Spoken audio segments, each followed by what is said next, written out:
नाथ समाज और जितने भी हमारे पत्रकार बंधु, छायाकार बंधु और समाज सेवी और मोखरा गांव के जितने भी बुद्धिजीवी, प्रतिष्ठित व्यक्ति और युवा ताकत मैंने देखने को मिली, मैं आप सबकी ताकत को, आप सब युवाओं को हृदय की गहराइयों से प्रणाम करती हूँ।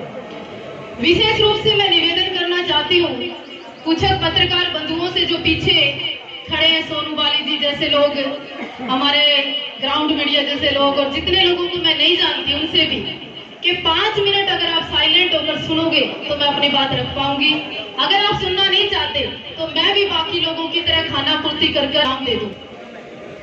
मंच से होगी बोले, जब मंच से कोई संत बोले या कोई मां बोले, आपका कर्तव्य है कि आराम से समझे, तो ग्रहण करना ना आपकी मर्जी है। पंचायत के नियम और कानून कितने आप यहाँ लागू कर रहे हैं, 10% भी आप लोगों ने फॉलो नहीं किया।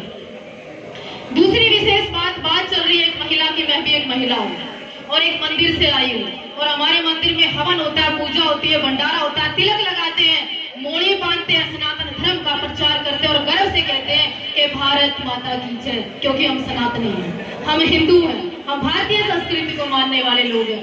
लेकिन एक महिला जिसके प्रचार में मीडिया, जिसके प्रचार में हम संत लोग, जिसके प्रचार में पूरा गहरा निकल गया, उसको और क्या चाहिए? असली भक्त तो आप लोग हो उसके, जो उसका प्रचार हो।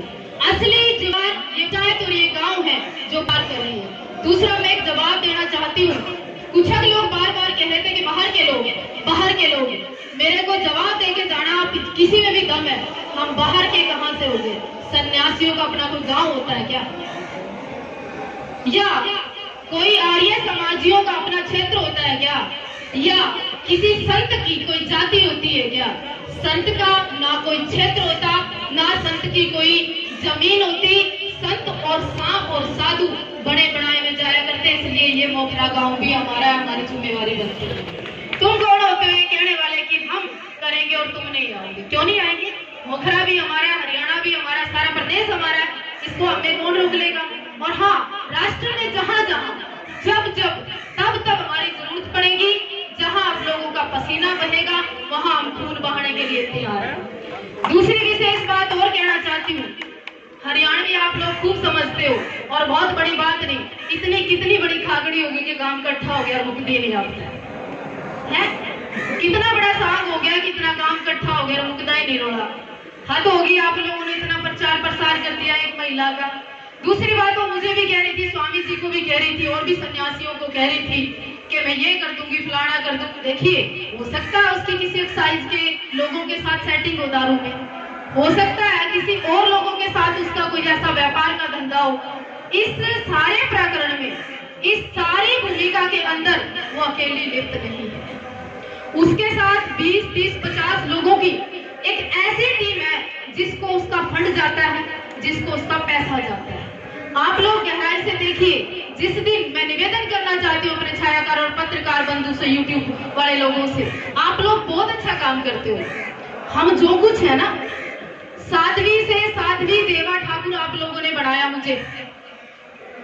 एक साधारण लड़की से गांव से उठाकर राष्ट्रीय लेवल पे आप लोगों ने दिखाया मुझे। तो इस महिला का मैं ये नहीं कहती कि आप ना दिखाओ, मैं ये नहीं कहती कि आप प्रचार प्रसार नहीं करो, मैं ये नहीं कहती कि मोखरा गांव आ जाके मत्था ना टेके, लेकिन इतना निवेदन करना चाहती हूँ, एक महिला इतने पुरुषों पर भारी, गजब की बात है। और आप लोग यहीं से उठकर, क्योंकि कुछ पीने वाले भी हैं यहाँ, कुछ नशा करने वाले भी हैं यहाँ, कुछ हरियाणवी में यूं क्या कर स्वाद लेने वाले भी हैं। तो ये बात है, ऐसे स्वाद का और ऐसे नशे का और ऐसे एंजॉय से अपने युवाओं को बचा लो, ये बहुत खतरनाक है। आज के समय में आपको पता नहीं, कोरोना से लोग मर गए, आज लोगों के पास पैसा नहीं है, व्यापार नहीं है, नौकरियां नहीं है, युवा बेरोजगार है। पत्रकार सवाल करते हैं कई बार, साध्वी जी आपने सोना पहन लिया, साध्वी जी आपने ड्रेस पहन ली।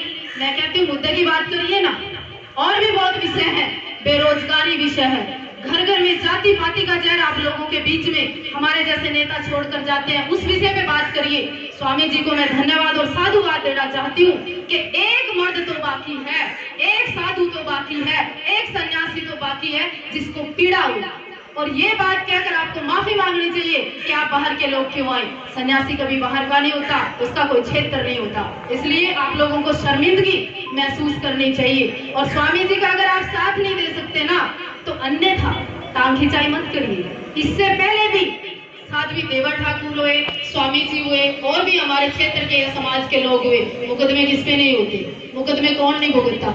जिसकी चर्चा होती है, जिसके पास खर्चा होता है, बात उसी की होती है। कहना ये चाहती हूँ ये पाखंड आप लोगों से बंद होता है तो करिए, नहीं तो यहाँ पर एक एक शेर, एक एक पुरुष, एक एक आत्मा इतनी ताकतवर है कि सौदा है कि मैं कुछ को नहीं। जय हिंद, वंदे मातरम। धन्यवाद बहन जी।